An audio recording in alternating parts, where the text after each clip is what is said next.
Halo sahabat psikologi, kita bertemu kembali dalam pembahasan topik psikologi bersama kami kelompok 3 yang akan membahas mengenai intervensi psikologi dalam pendekatan client-centered seperti beberapa penjelasan berikut ini.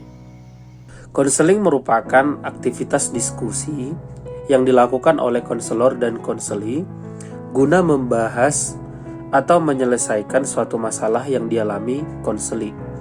Dalam melakukan konseling, konselor dapat melakukan beberapa pendekatan seperti pendekatan client-centered atau CCT. Rogers adalah tokoh dari teori client-centered ini. Beliau mengembangkan terapi client-centered sebagai reaksi terhadap apa yang disebutnya sebagai keterbatasan-keterbatasan dari psikoanalisis. Pada hakikatnya, pendekatan client-centered adalah cabang humanistik yang menggarisbawahi tindakan mengalami klien. Berikutnya, dunia subjektif dan fenomenalnya. Terapis berfungsi terutama sebagai penunjang pertumbuhan pribadi kliennya, dengan jalan membantu kliennya itu dalam menemukan kesanggupan untuk memecahkan masalah-masalahnya. Dalam pandangan Rogers, manusia adalah bersifat positif. Ia mempercayai bahwa manusia memiliki dorongan untuk selalu bergerak ke depan, berjuang untuk berfungsi, kooperatif, konstruksif, dan memiliki kebaikan pada inti terdalam tanpa perlu mengandalkan dorongan-dorongan agresif. Filosofi tentang manusia ini berimplikasi pada terapi client-centered, di mana terapi meletakkan tanggung jawab proses terapi pada klien, bukan terapis yang sebagai otoritas. Klien diposisikan untuk memiliki kesanggupan-kesanggupan dalam membuat keputusan. Client-centered theory sering dikenal sebagai teori non-direktif atau berpusat pada pribadi. Client-centered sebagai model pendekatan dalam konseling merupakan hasil pemikiran dan pengembangan Carl Rogers. Rogers adalah seorang empirisme yang mendasarkan teori-teorinya pada data mentah. Ia percaya pentingnya pengamatan subjektif. Ia juga percaya bahwa pemikiran yang teliti dan validasi penelitian diperlukan untuk menolak kecurangan diri atau self-deception. Dibandingkan teknik terapi yang ada pada masa itu, teknik ini adalah pembaharuan karena mengasumsikan posisi yang sejajar antara konselor dan pasien atau klien. Hubungan konselor dan klien ini diwarnai dengan kehangatan, saling percaya, dan klien juga diperlakukan sebagai orang dewasa yang dapat mengambil keputusan sendiri dan bertanggung jawab atas keputusannya. Konsep dasar dari pendekatan client-centered ini adalah yang pertama yaitu menekankan pada dorongan dan kemampuan yang terdapat dalam diri individu yang berkembang untuk hidup sehat dan menyesuaikan diri. Yang kedua yaitu menekankan pada unsur atau aspek emosional dan tidak pada aspek intelektual. Yang ketiga yaitu menekankan pada situasi yang langsung dihadapi individu pada saat ini dan tidak pada masa lampau. Yang keempat yaitu menekankan pada hubungan terapeutik sebagai pengalaman dalam perkembangan individu yang bersangkutan. Yang selanjutnya ada tokoh pengembang client-centered dan kontribusinya. Carl Rogers lahir pada 8 Januari 1902 di Oak Park, Illinois. Rogers tidak memiliki banyak teman ketika dia masih muda, jadi dia menghabiskan sebagian besar waktunya untuk membaca. Ia belajar pertanian dan sejarah di University of Wisconsin. Ia peduli dengan ilmu alam dan biologi. Pengaruh filosofi J.D.Y. mendorong Rogers ke bidang psikologi. Ia menerima gelar sarjana pada tahun 1923 dan juga pada tahun 1928 ia menerima gelar MA di University Columbia dengan gelar PhD. Pada tahun 1931 di university yang sama dalam bidang psikologi pendidikan dan klinis. Selama tahun 1927 hingga 1928, Rogers memulai praktik pertamanya dalam psikologi klinis dan menjadi anggota Institut Bimbingan Anak. Ia menerbitkan suatu tulisan berjudul The Clinical Treatment of Problem Child yang membuatnya mendapatkan tawaran sebagai profesor pada Fakultas Psikologi di Ohio State University pada 1940. Hasil karya paling terkenal dari Roger dan masih menjadi literatur sampai saat ini adalah metode konseling yang disebut client-centered therapy. Pada tahun 1945, Roger menjadi mahaguru psikologi di University of Chicago yang dijabatnya hingga kini. Tahun 1946 hingga 1957 menjadi presiden The American Psychological Association. Roger meninggal dunia pada 4 Februari 1987 karena serangan jantung. Roger adalah salah satu peletak dasar dari gerakan potensi manusia yang menekankan perkembangan pribadi melalui latihan, sensitivitas, kelompok pertemuan, dan latihan lainnya yang ditujukan untuk membantu orang agar memiliki pribadi yang sehat. Roger terkenal sebagai seorang tokoh psikologi humanis, aliran fenomenologis eksistensial, psikolog terapi, psikolog klinis. Ide-ide dan konsep teorinya banyak didapatkan dalam pengalaman-pengalaman teoretiknya. Ide pokok dari teori Roger yaitu individu memiliki kemampuan dalam diri sendiri untuk mengerti diri, menentukan hidup, dan menangani masalah-masalah psikisnya, asalkan konselor menciptakan kondisi yang dapat mempermudah perkembangan individu untuk aktualisasi diri. Menurut Roger, motivasi orang yang sehat adalah aktualisasi diri. Jadi, manusia yang sadar dan rasional tidak lagi dikontrol oleh peristiwa kanak-kanak seperti diajukan oleh aliran Freudian, misalnya toilet training, penyapian, atau pengalaman seksual sebelumnya. Konstruk atau aspek kepribadian. Roger menggambarkan pribadi yang berfungsi sepenuhnya adalah pribadi yang mengalami penghargaan positif tanpa syarat. Ini berarti dia dihargai, dicintai karena nilai adanya diri sendiri sebagai person, sehingga ia tidak bersifat defensif, namun cenderung untuk menerima diri dengan penuh kepercayaan. Konsepsi pokok dalam teori Roger ada 3, yaitu organisme, medan fenomenal, dan juga self. Dalam organisme, yaitu keseluruhan individu, dapat dikatakan pula sebagai makhluk fisik dengan semua fungsi-fungsinya, baik fungsi fisik maupun psikis. Organisme memiliki sifat-sifat yang pertama yaitu beraksi sebagai keseluruhan terhadap medan fenomenal dengan maksud memenuhi kebutuhan-kebutuhannya.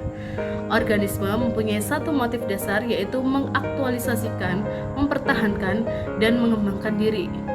Yang kedua, organisme mungkin melambangkan pengalamannya hingga hal itu disadari atau mungkin menolak pelambangan itu. Yang kedua, yaitu medan fenomenal, yaitu keseluruhan pengalaman. Medan fenomenal punya sifat disadari atau tak disadari tergantung apakah pengalaman yang mendasari medan fenomenal itu dilambangkan atau tidak. Dan yang terakhir dari konstruk aspek kepribadian ada self, yaitu bagian medan fenomenal yang terdiferensiasikan dan terdiri dari pola-pola pengamatan dan penilaian sadar daripada I atau me. Self ini merupakan konstruk utama dalam teori kepribadian. Self mempunyai macam-macam sifat. Yang pertama, self berkembang dari interaksi organisme dengan lingkungan. Self mungkin menginteraksikan nilai-nilai orang lain dan mengamatinya dalam cara yang tidak wajar. Teknik-teknik intervensi dalam pendekatan client center. Dalam kerangka client center, teknik yang digunakan adalah pengungkapan pengkomunikasian penerimaan, respect dan pengertian, serta berbagai upaya dengan klien dalam mengembangkan kerangka acuan internal dengan memikirkan, merasakan, dan mengeksplorasi. Dalam hal ini, teknik harus menjadi suatu pengungkapan yang jujur dari konselor dan tidak bisa digunakan secara sadar diri. Sebab jika itu terjadi, konselor tidak akan menjadi sejati. Teknik dalam penerapan terapi client center adalah sebagai berikut. 1. Acceptance atau penerimaan. 2. Respect atau hormat. 3. Understanding atau mengerti, memahami. 4. Reassurance atau menenteramkan hati dan meyakinkan. 5. Encouragement atau dorongan. 6. Limited questioning atau pertanyaan bebas. 7. Reflection atau memantulkan pertanyaan dan perasaan. Pandangan Carl Rogers terhadap manusia. Rogers mempunyai pandangan bahwa tingkah laku manusia dapat dipahami dari pengalaman subjektif mereka terhadap realitas. Rogers menunjukkan kepercayaan mendalam kepada manusia. Langkah-langkah dalam intervensi.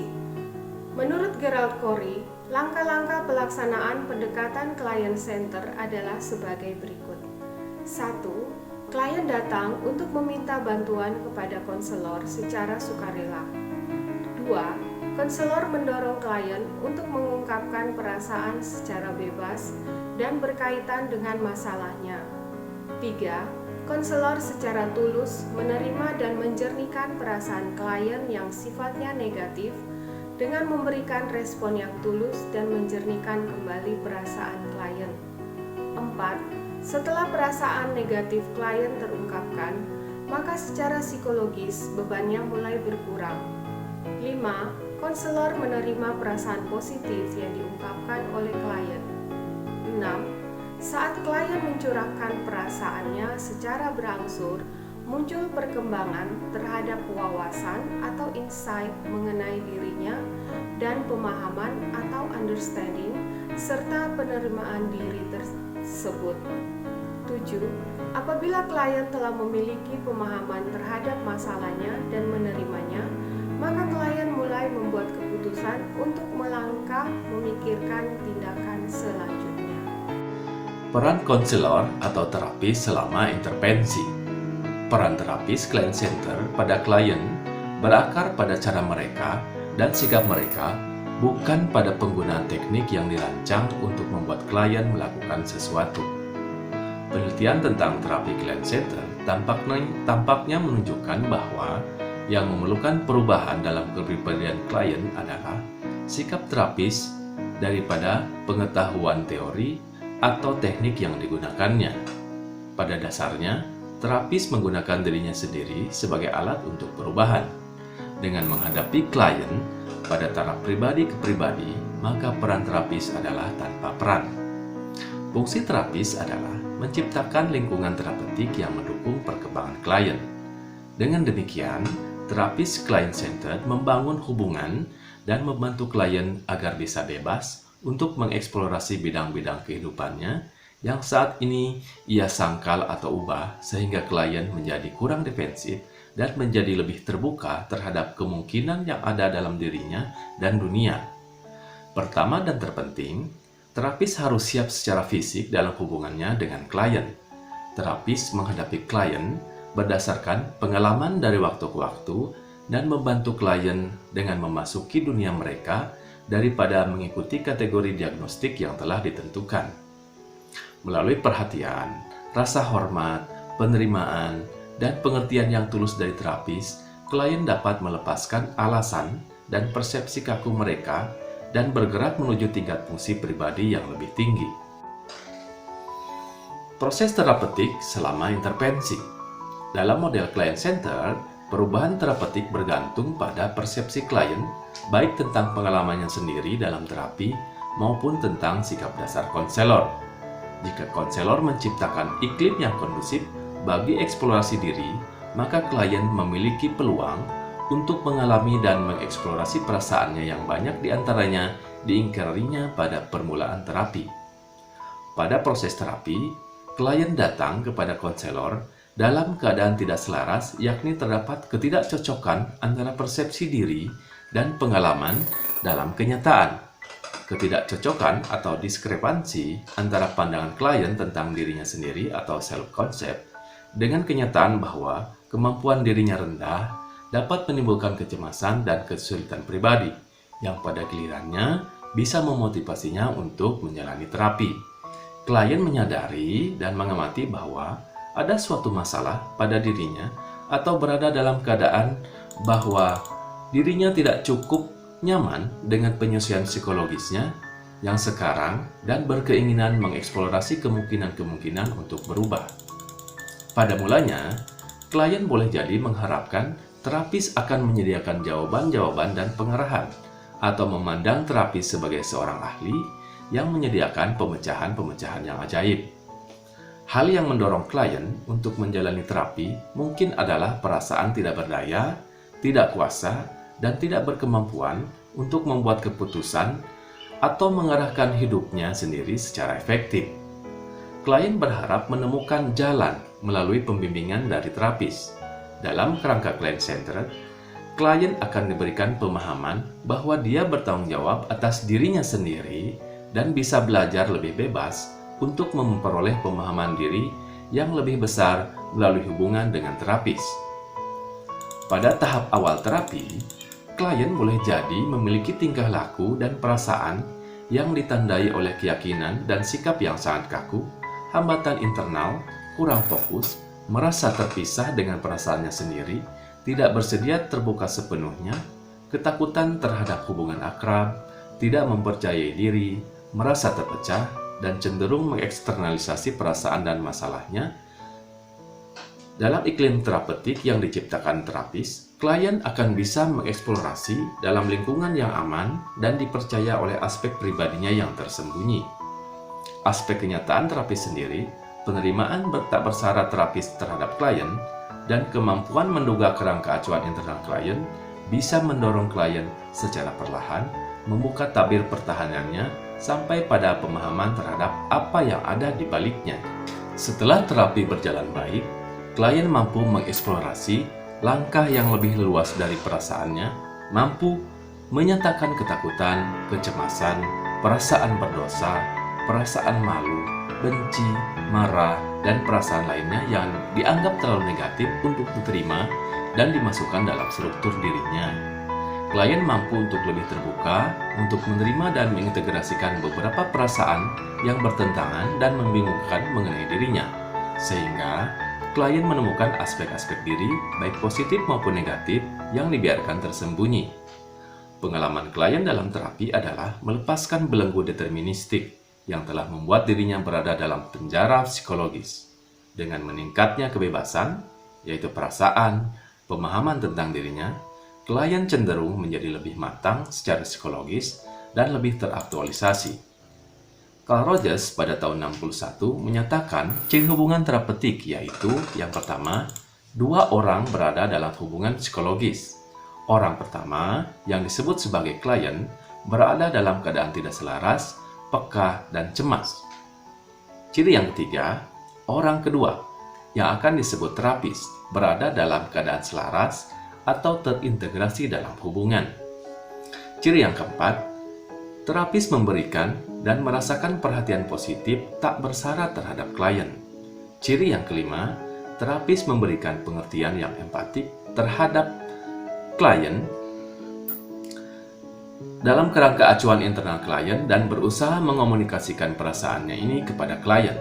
Ciri yang keenam, komunikasi pengertian empatik dan rasa hormat yang positif tak bersyarat dari terapis kepada klien setidak-tidaknya dapat dicapai.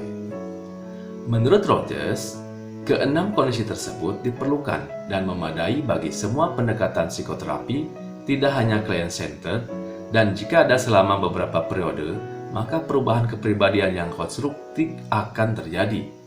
Terapis tidak memerlukan pengetahuan khusus. Diagnosis psikologis yang akurat tidak diperlukan, yang sering menghambat keefektifan psikoterapi. Kemudian, sikap pribadi terapis dalam membentuk hubungan terapeutik yaitu yang pertama, keselarasan atau kesejatian.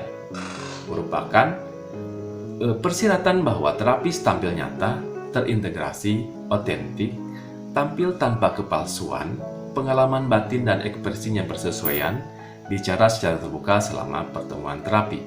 Yang kedua, perhatian positif tak bersyarat, yaitu terapis harus mampu menunjukkan sikap perhatian yang mendalam, tidak dicampuri oleh evaluasi atau penilaian terhadap perasaan, pemikiran dan tingkah laku klien sebagai baik atau buruk.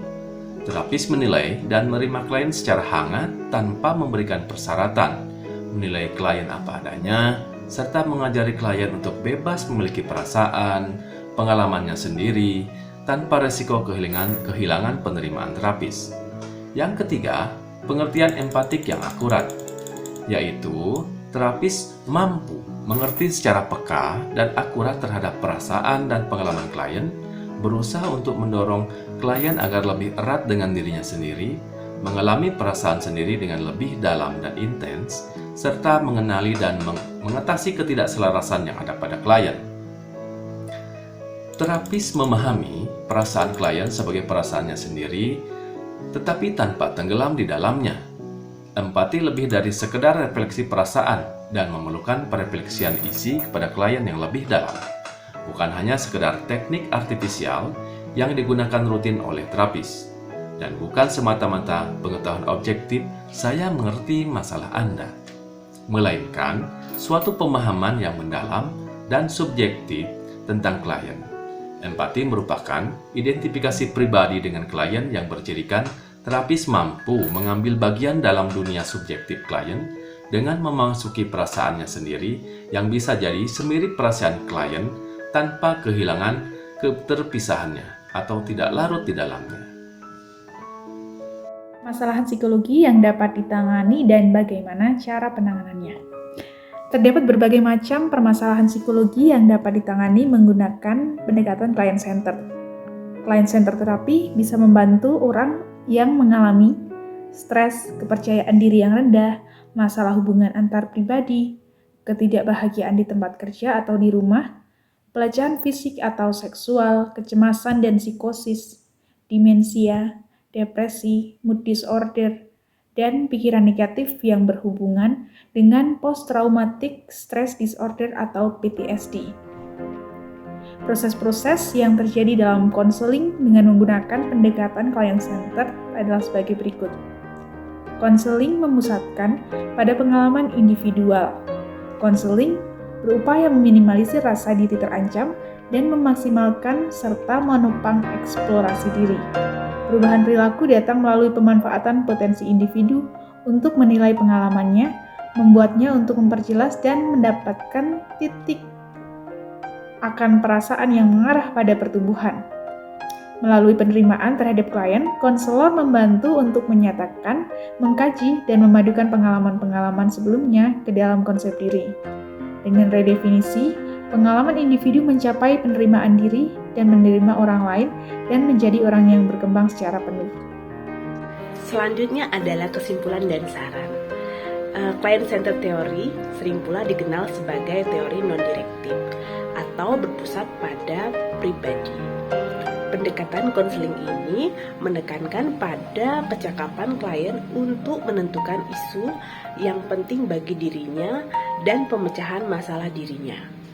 Konsep pokok yang mendasari adalah hal yang menyangkut konsep-konsep mengenai diri atau self, aktualisasi diri, teori kepribadian, dan hakikat kecemasan. Peran konselor dalam model pendekatan konseling client-centered ini adalah yang pertama, konselor tidak memimpin, mengatur, dan menentukan proses perkembangan konseling, tetapi hal tersebut dilakukan klien itu sendiri. Yang kedua, konselor merefleksikan perasaan-perasaan klien, sedangkan arah pembicaraan ditentukan oleh klien. Yang ketiga, konselor menerima klien dengan sepenuhnya dalam keadaan apapun. Yang keempat, konselor memberikan kebebasan pada klien untuk mengekspresikan perasaan sedalam-dalamnya dan seluas-luasnya. Kemudian saran, makalah ini dapat menjadikan masukan bagi praktisi psikologi atau kesehatan mental lainnya agar menekankan pada perolehan insight subjektif dan penerimaan diri oleh individu dalam penanganan depresi. Selain itu, untuk penelitian selanjutnya dapat melanjutkan intervensi terkait forgiveness atau pemaafan terhadap diri dan lingkungan sebagai penanganan lanjut terhadap depresi. Demikian pembahasan topik psikologi kali ini. Sampai bertemu kembali dalam pembahasan topik-topik berikutnya yang tentunya dengan beragam topik menarik lainnya. Sampai jumpa.